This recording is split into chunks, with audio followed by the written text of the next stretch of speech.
Naam, assalamu alaikum warahmatullahi wabarakatuh.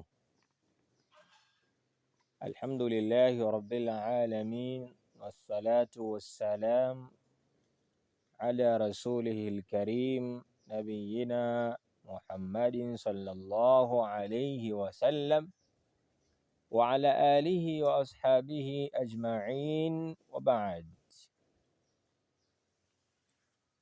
Ndugu zangu, tumekutana tena katika siku hii ya leo kwa lengo na madhumuni kukumbushana na kupeana fawaida mbalimbali za masala ya aina mbalimbali. Leo insha Allahu subhanahu wa ta'ala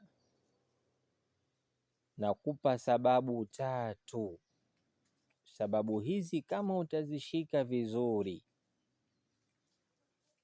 hadha sabab,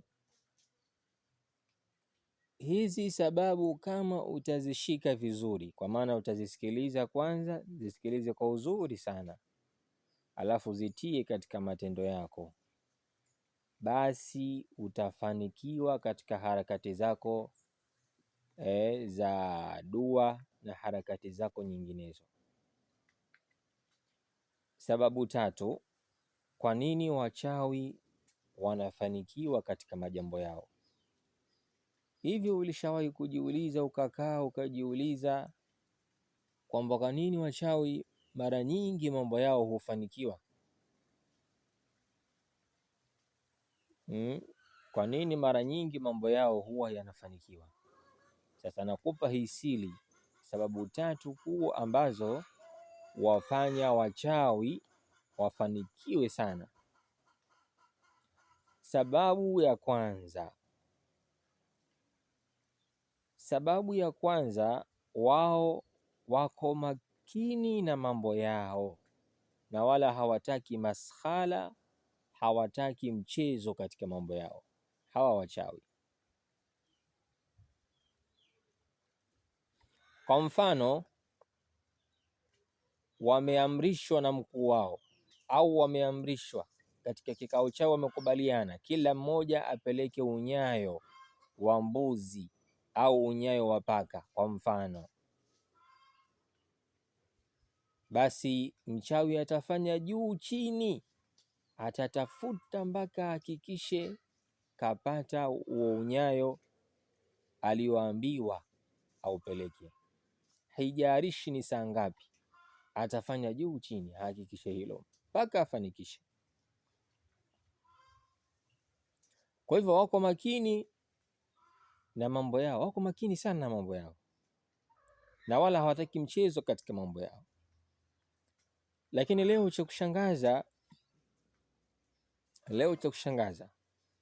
unakuta mtu ni Muislamu anayeswali swala tano, masha Allah, Mwenyezi Mungu ambariki, amdumishe katika ibada ya swala. Unakuta Muislamu leo, au inaweza nikasema unakuta baadhi yetu sisi Waislamu leo, mtu anaambiwa, bwana wewe toa chakula kwa masikini na wahitaji ili Allah apate kukufungulia mambo yako. Mtu hataki. Kwanza anaona anapoteza, na kile unachomwambia anaona kama unamvuruga akili yake, yani haelewi maskini. Alafu hapo alipo anataka Allah amfungulie mambo yake. Haiwezekani. Sikiliza kwa uzuri, wachawi wako makini na jambo lao. Wewe kama hauko makini, wewe unanisikiliza na hata mimi na wengineo, kama hatuko makini na jambo letu, kwa mfano wewe unataka hapo ulipo wewe na mimi na wengineo, baadhi yetu tuna matatizo, tuna shida na majambo yetu. Sasa kama endapo tutakuwa kuna baadhi ya vitu tunatakiwa tuvitoe ili Allah atufungulie, wewe hutaki, usitarajie na wala usitegemee Mwenyezi Mungu atakufungulia, kwa sababu inaonekana kwanza wewe hauko makini na hilo jambo lako. Tizama wachawi walivyokuwa makini. Wachawi wako makini sana na mambo yao, ndio maana wanafanikiwa. Wakiambiwa kitu fulani basi wanafanya. Hilo la kwanza. La pili, kwa nini wachawi wanafanikiwa? La pili, wanachunga muda wao. Wachawi ni watu ambao wanachunga muda kweli kweli. Kwa mfano, wakiambiwa bwana, koroga tutaanza saa 7 usiku au saa 1 kamili usiku, basi wao saa 12 washafika eneo husika. Lakini leo baadhi ya Uislamu wa leo, mimi na wewe na wengine, tukiambiwa bwana dua itaanza baada ya swalati dhuhuri, yeye anakuja saa 8 kasoro au saa 8, tena anakuja kwa kujivuta maskini. Mtizama ndugu zangu, kwa hali hii kweli tutafika? Kwa hali hii kweli tutafika? Hatuwezi kufika kwa hali hii, kwa sababu inaonekana wewe bado, yani hatuna maskini imani na Mola wetu Allah subhanahu wa ta'ala. Leo mtu akiambia bwana dua hii, kwa mfano mathalan, dua hii bwana inachukua lisali moja, kaa katika dua, anaona uzito kukaa katika dua lisali moja, au nusu saa tu anaona uzito. Lakini hapo alipo ana shida huyu mtu. Sasa huyu ni mtihani, ni mtihani wallahi.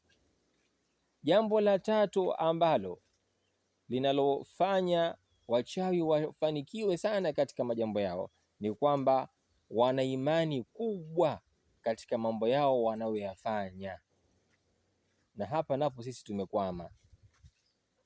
Mchawi akisharoga, akishafanya uchawi wake, ana imani kwamba jambo lake litakuwa. Lakini leo Muislamu anafanyiwa dua lakini hana imani, maskini ana wasiwasi. Sasa kuna haja gani? Bora uache. Yani ukiona una wasiwasi wewe, bora usifanye, acha. Maki leo Muislamu leo mwenye imani ya kweli, ambaye ameahidiwa na Mwenyezi Mungu Subhanahu wa Ta'ala kwamba atamnusuru. Leo Muislamu mwenyewe binafsi akijiombea dua tu, anajiombea dua za mashaka, yani hana wasiwasi maskini, ana wasiwasi mwingi, hana uhakika maskini, ana uhakika, ana mashaka.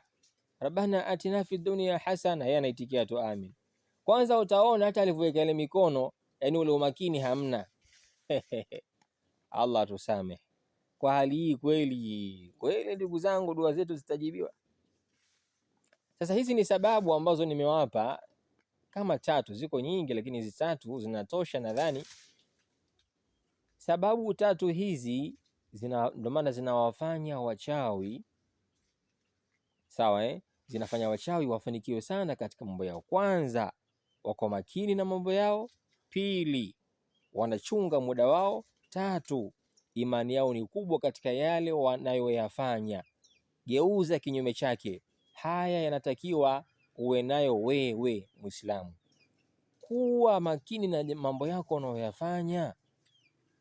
Kuwa makini na zile shida zako. Wewe una shida, basi ukielekezwa dua fulani fanya, kuwa makini fanya.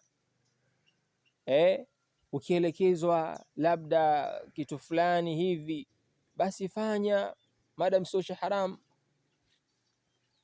Pili, vile vile unatakiwa uchunge muda wako Muislamu.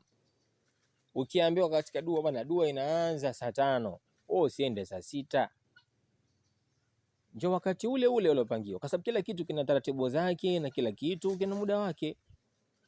Mbona ofisini tunaambiwa, au sio? Ukija nje ya wakati kazi hauna. Kwa hivyo sisi hatuko serious ndugu zangu, sisi baadhi yetu, na ukiangalia sote tuna shida, sote, hakuna mtu asiye na shida, lakini hatuko serious. Ndio maana shida zetu huwa zinachelewa kuisha.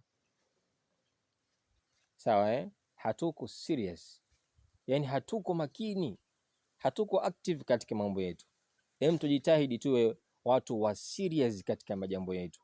Kama kweli wewe ni serious katika majambo yako, yashiki mambo haya matatu: imani ya kweli katika mambo yako unayoyafanya, ibada zako, muombe Allah, ud'u Allah wa antum muqinuna bil ijaba, muombeni Allah mkiwa na imani na yakini kwamba kweli mimi dua yangu itakubaliwa.